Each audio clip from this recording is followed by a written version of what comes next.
Bonjour tout le monde, on est mercredi 28 août et j'ouvre une nouvelle semaine de vlog, la première de l'année scolaire. J'espère que vous allez bien, que vous avez passé un très bel été, que vous avez fait de bonnes lectures. Moi, comme vous avez pu le voir dans le vlog, dans les vlogs, j'ai beaucoup lu. Alors j'ai pas compté, tiens j'ai peut-être compté. Je vais peut-être compter combien j'en ai lu. Alors j'ai lu des BD aussi. J'ai lu une BD. Donc j'ai lu une BD en fait. J'ai lu. Qu'est-ce que j'ai lu? Ça c'est fini d'ailleurs.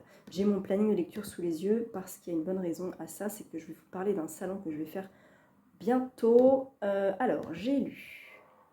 Depuis donc le 1er juillet, 1, 2, 3, 4, 5, 6, 7, 8, 9, 10, 11, 12, 13, 14, 15, 16, 17, 18, 19, 20, 21, 21, 21 livres 21 livres en 2 mois, en sachant qu'en août j'en ai pas lu beaucoup, j'en ai lu que 7, comparé à l'autre mois de juillet, et que je n'ai pas terminé celui-là, et que je n'ai pas encore commencé celui-là. Mais, je suis pas sûre de... Oh, quoique... Non, j'ai du monde à la maison ce week-end, ça va pas être possible. Ça va pas être possible de finir les deux, mais potentiellement j'aurais pu en lire 23 cet été, ce qui est énorme et c'est très très très bien, je suis très contente. Le dernier que j'ai fini, c'est La cloche de détresse de Sylvia Plath, qui est très particulier. Vraiment, j'ai mis, je m'étais arrêtée page 116 en me disant qu'est-ce que je fais, est-ce que je continue. Bon, je le mets de côté parce que c'est quand même Sylvia Plath et que j'avais adoré Pourquoi pas la vie.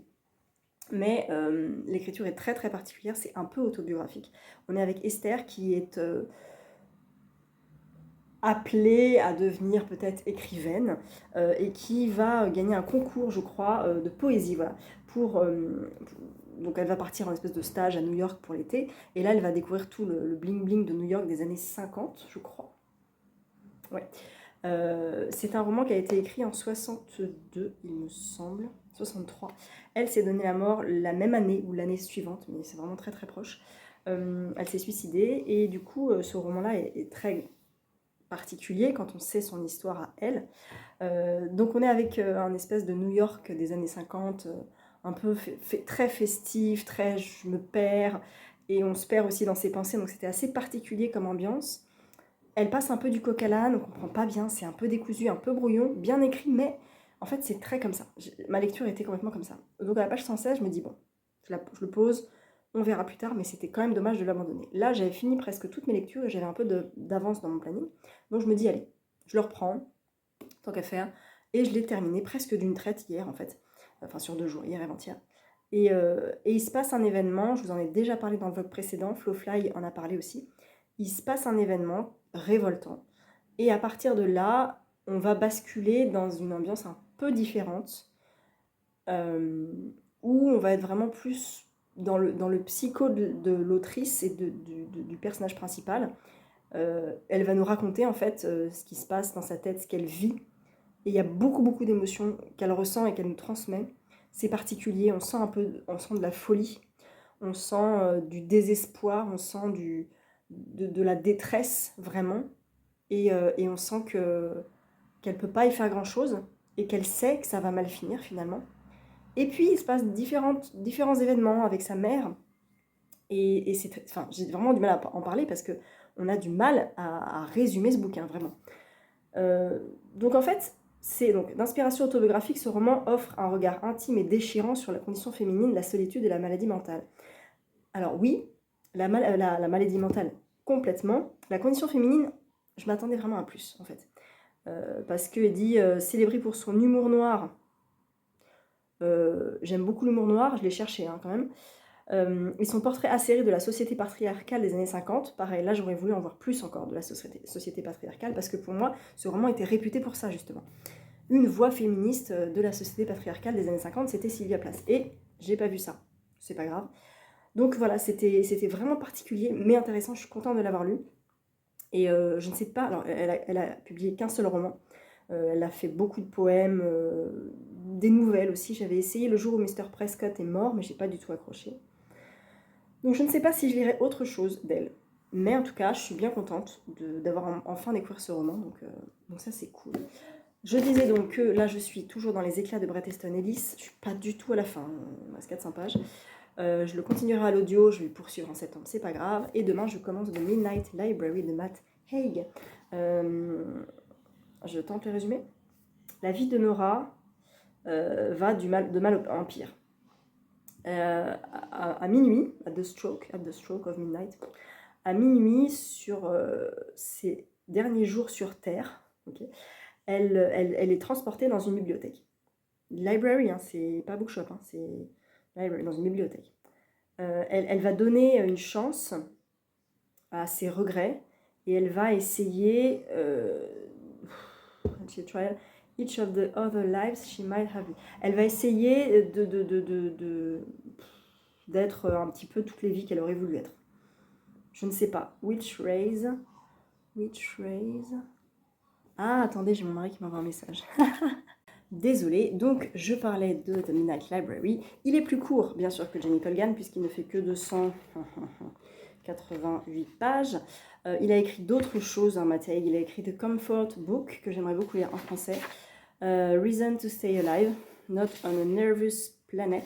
Et il a écrit aussi Le garçon qui aimait Noël, A Boy Called Christmas, tout ça. Et je m'étais dit dans le précédent vlog, tiens, je pourrais peut-être les lire en anglais pour Noël. Il a écrit How to Stop Time, The Humans, The Radleys, The Last Family in England. Donc voilà, il a écrit plein de trucs. Et il a l'air assez connu quand même, le gars. Et j'ai hâte de le lire. Ma transition est toute trouvée parce que les éditions Nami m'ont proposé de recevoir le nouveau Matt Haig qui s'appelle Une vie impossible et qui sort demain. Peut-être demain.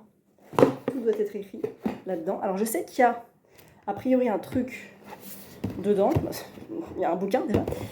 Et la petite phrase, c'est « Ce qui paraît magique n'est en réalité que ce qui échappe encore à notre compréhension ». Donc il y a toujours un petit côté, Nami c'est feel good, zen, un peu développement personnel, introspection, contemplation, tout ça. C'est pour ça qu'il y a beaucoup de romans japonais. Et là, Matt Haig, ça m'intrigue. Donc, je ne l'ai pas ouvert, donc je vais lire avec vous. Ouh, il y a une lettre d'amour à ce qu'il y a de meilleur chez l'être humain. Benedict Cumberbatch. Je sais pas ce que c'est. Nous avons un joli... Oh, il est tout cassé. Il est tout déchiré. Non, c'est pas grave. Oh, il est gros. Il est très gros. Alors, le bouquin. Une vie impossible. J'enlève ça. Voilà, l'auteur de la bibliothèque de minuit. 9 millions de lecteurs conquis, j'ai dit. Il est très gros, dites donc. Il est écrit pas très gros, justement. Quand même.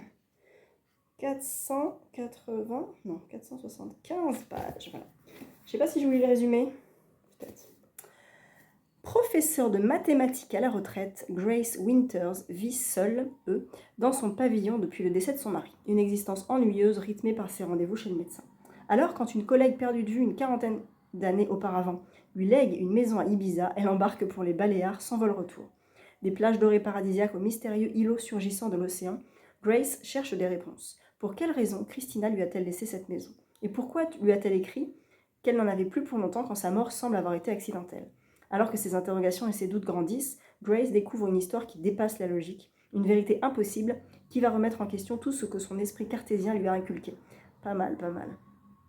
On sent un peu de développement personnel, on sent un peu de réflexion autour de ça. J'aime bien, je suis bien contente. Merci beaucoup Nami, mais je les remercierai de toute façon en story Insta. Et ça commence comment? Ça commence par une lettre. Ça commence par une lettre. Voilà. Il sort quand? Je ne sais pas. Ce n'est pas écrit. Nous avons une petite carte d'Ibiza. Alors je ne connais rien du tout d'Ibiza. C'est pas du tout une destination qui me botte. Peut-être que vous connaissez. Nous avons également... Parfois, un nouveau point de vue peut tout changer. Ça, c'est à mettre, vous savez, sur les bagages. Mais c'est en carton, alors c'est pas très pratique. Un petit autocollant. Et une petite gourde. Elle est trop mimi. Elle est trop mimi. Elle est trop chousse. J'aime bien.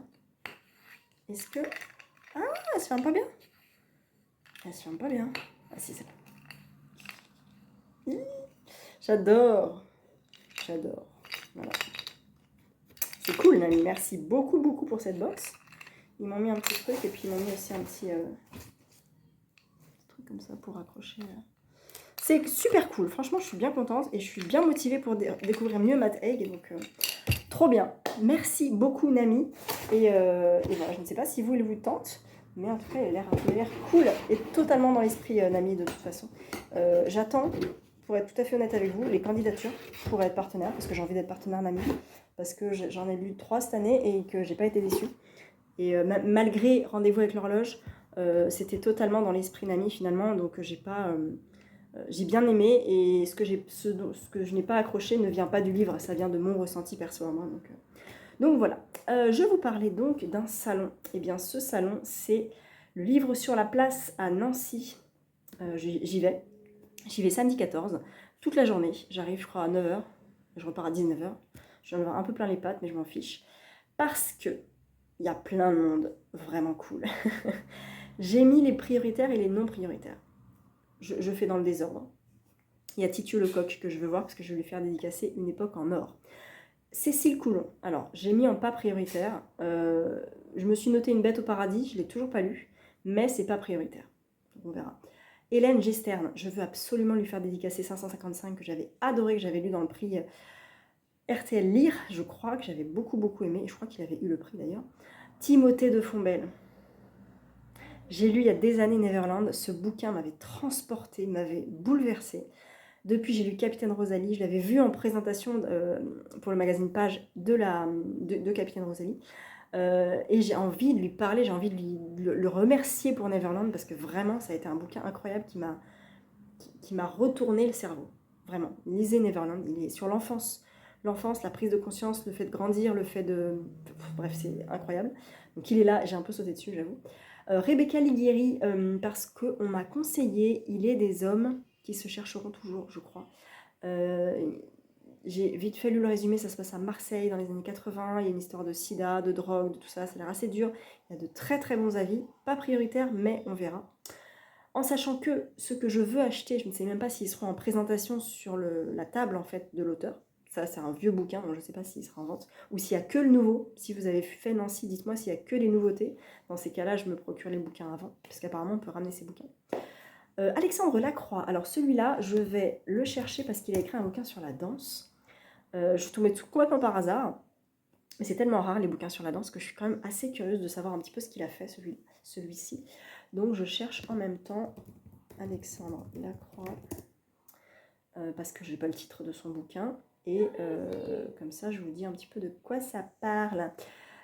Ok, il en a écrit plein. Coucou. Voilà, la danse, philosophie du corps en mouvement. Comment vous dire que c'est pour moi? C'est chez Alary Édition. Il fait 238 pages, il n'est pas très grand. Pourquoi éprouvons-nous le besoin de danser? Qu'est-ce qui se joue dans la danse? Une enquête philosophique dans les coulisses de l'opéra. Nous ne connaissons aucune société humaine sans danse. Mais pourquoi éprouvons-nous le besoin de danser? Pourquoi certains mouvements nous émeuvent-ils, nous procurent-ils un tel sentiment de vie? Que nous apprend cet art sur les liens entre discipline et liberté? Alexandre Lacroix a eu l'autorisation exceptionnelle de pénétrer dans les coulisses de l'Opéra de Paris. Pendant plusieurs mois, il a suivi le travail des danseurs étoiles Ludmilla Pagliero et Stéphane Buyon. Stéphane Buyon, je ne le connais pas, qui par leurs mots, leurs gestes, lui ont permis d'entrer dans l'intimité de leur art. Le résultat est un essai nous ouvrant les yeux sur ce qui se joue dans la danse, une enquête philosophique qui réjouira les néophytes comme les danseurs, comme les amateurs éclairés, car sa lecture intensifie notre plaisir de spectateur et de danseur. C'est complètement ma came et j'ai très envie de lui parler, de danse avec lui du coup, pour savoir un petit peu quel est son parcours, parce qu'il n'est pas danseur le gars, donc je sais pas. Alice Zeniter, toute une moitié du monde, ce bouquin m'a retourné aussi le cerveau, il est tellement génial ce bouquin. Et j'avais lu aussi Je suis une fille sans histoire, qui était un peu le tome 1. Il y a un petit lien quand même entre les deux. Mais vraiment toute une moitié du monde, il faut que je le reprenne là et que je relise les passages que j'ai postités. J'ai pas de souvenir, mais j'ai un souvenir d'un roman, d'une écriture limpide sur des faits de vie et de réflexion terriblement ancrés dans ce que je peux ressentir. Donc j'ai adoré ça. Eric Emmanuel Schmitt, c'est mon goal, ce mec est mon goal. J'ai jamais réussi à le voir, ni à Brive, ni dans d'autres salons, rien. Et soit parce qu'il était déjà parti quand j'arrivais, soit il y avait trop de monde, soit c'était pas les bons horaires de dédicace, enfin c'était une catastrophe. Donc là, il est là samedi toute la journée. C'est mon goal. J'arrive au salon, je fonce sur le stand d'Eric Emmanuel Schmitt. C'est ma priorité, le mec. Parce que j'ai lu La part de l'autre, j'ai lu que ça de lui, mais j'ai tellement adoré que voilà, j'ai trouvé ça brillant.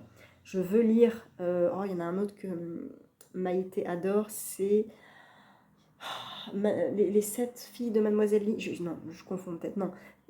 Ah, le Coran, un truc avec le Coran, je sais plus, bref. Tout petit bouquin, mais il faut que je le lise absolument. Jali Amadou Amal, j'ai adoré Les Impatientes, et son nouveau me fait très très envie, donc il est possible que je craque aussi. Maud Ventura. Parce que quand je l'ai vu à la soirée de l'Iconoclast, je n'ai pas pu lui parler parce que j'étais avec mon fils qui courait partout. Donc un peu frustrant, mais je vais essayer de l'avoir là. Et Alice Develay, qui est l'autrice donc, de Tombée du ciel, que j'ai adoré.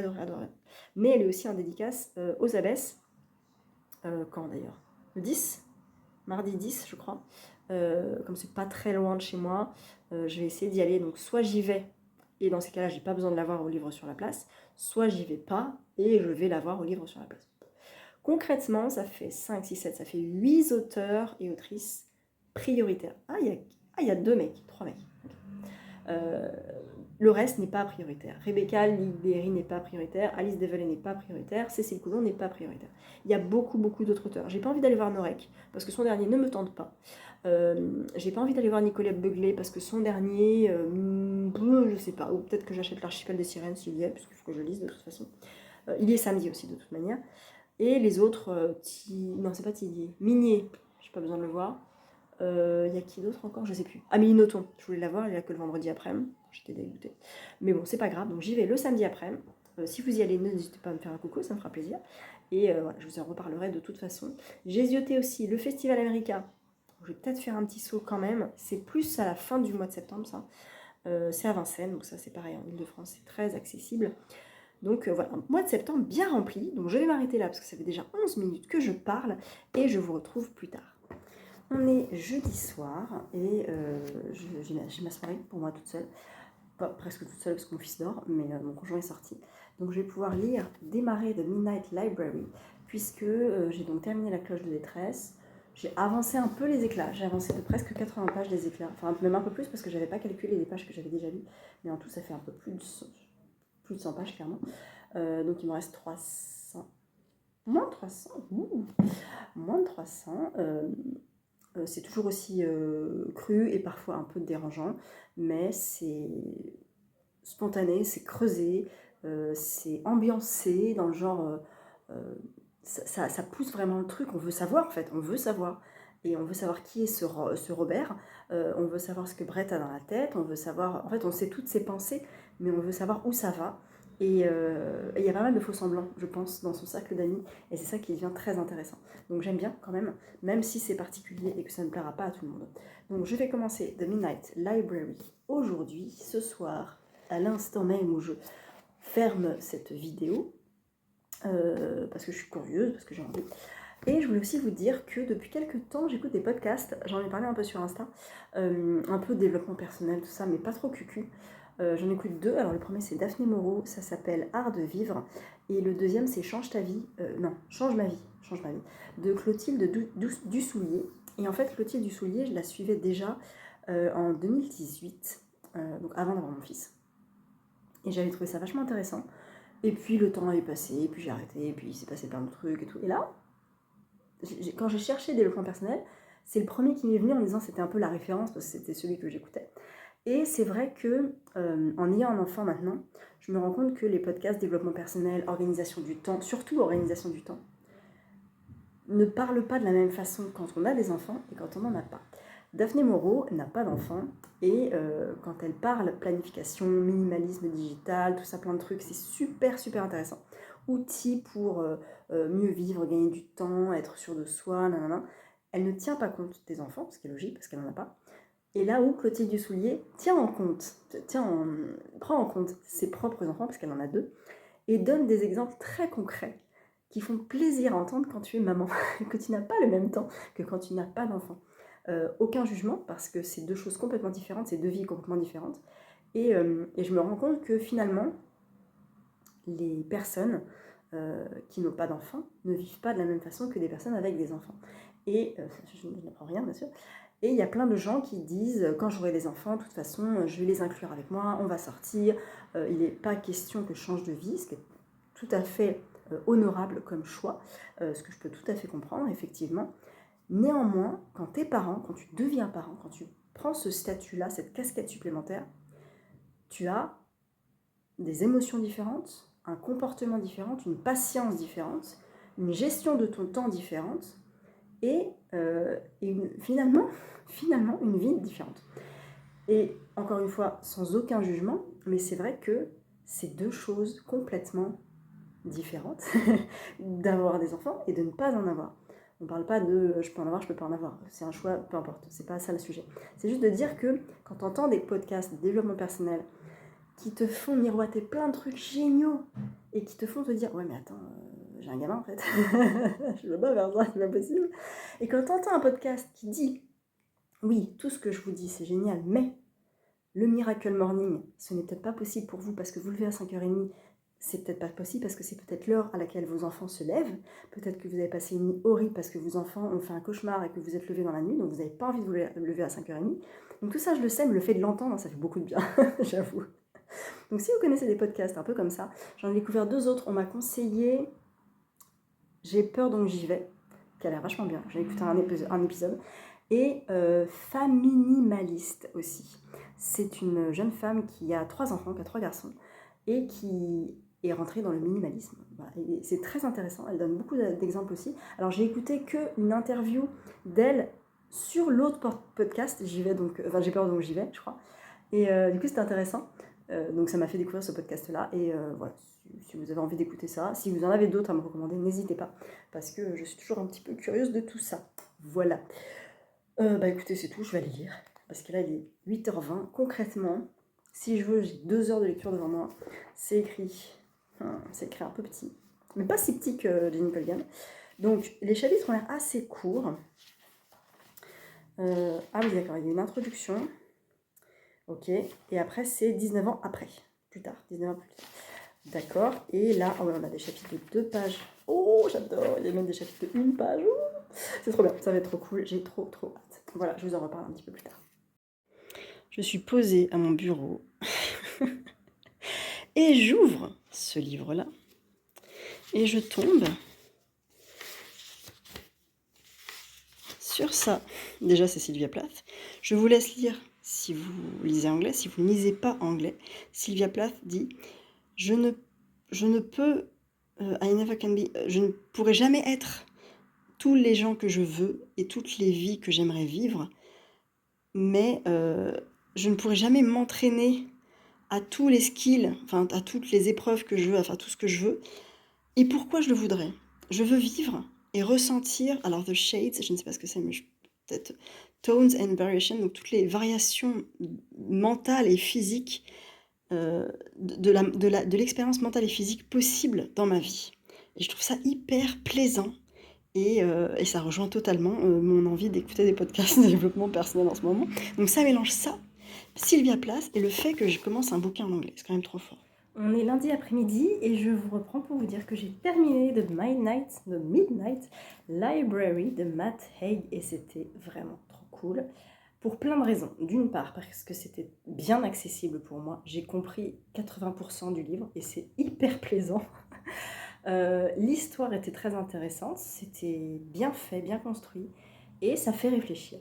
C'est donc l'histoire de Nora qui décide de se suicider, tout simplement, et qui va atterrir dans un espèce de purgatoire entre la vie et la mort, comme si elle avait une seconde chance. Ce purgatoire, c'est une bibliothèque tenue par une ancienne de ses maîtresses, de ses profs, en fait, ou de ses bibliothécaires, je ne sais plus. Non, c'est peut-être une prof, je ne me rappelle plus. Madame Helm, et en fait elle va découvrir que dans cette bibliothèque il y a un livre de sa vie, un livre de tout ce qu'elle aurait pu être en fait, et elle va avoir la possibilité d'aller dans plein de vies qu'elle aurait pu faire, qu'elle aurait pu vivre, une fois que, si elle avait pris d'autres décisions dans sa vie, parce que si elle en est venue à se suicider, c'est qu'elle est arrivée au bout de ses espoirs, de ses attentes sur la vie. Et en fait, Madame Helm et cette librairie de minuit va lui donner une seconde chance et beaucoup d'autres secondes chances pour vivre plein d'autres vies. Donc elle va aller dans une vie, puis une autre, et puis elle va se rendre compte que non, c'est pas du tout ce qu'elle imaginait. Elle pensait pas du tout qu'elle avait fait ces choix-là.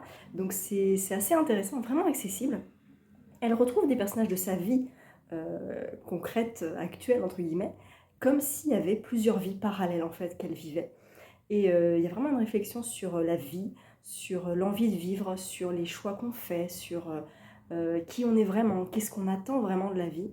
Et c'était très intéressant. Alors on peut imaginer la fin assez facilement. Mais en fait, malgré tout, le cheminement est quand même très riche, en fait, et j'ai vraiment beaucoup aimé. Et tout ça d'une manière très accessible, parce qu'on est quand même dans du développement personnel, faut le dire, romancé, fictionnalisé, mais intelligent. Voilà, j'ai vraiment beaucoup aimé. Je suis très contente, il est court, et je suis trop contente parce que j'ai un autre Math Haig à lire en français, et je pense que ça va être un peu le même principe de fiction, développement personnel. Donc trop bien, trop contente. Voilà, et j'attaque maintenant Victoria. Je le sors maintenant parce que sans ça je ne sortirai pas. Je me suis débrouillée pour... Là j'ai une petite journée d'avance dans mon planning de lecture. Donc je suis contente, je vais les commencer maintenant. Et demain je prends les transports, donc je vais essayer de l'avancer pour le finir probablement mercredi, je pense. Il fait 320 pages. Il est écrit gros. Donc très hâte de me plonger dans cette histoire. Voilà, et bien écoutez, je vous reprends un petit peu plus tard.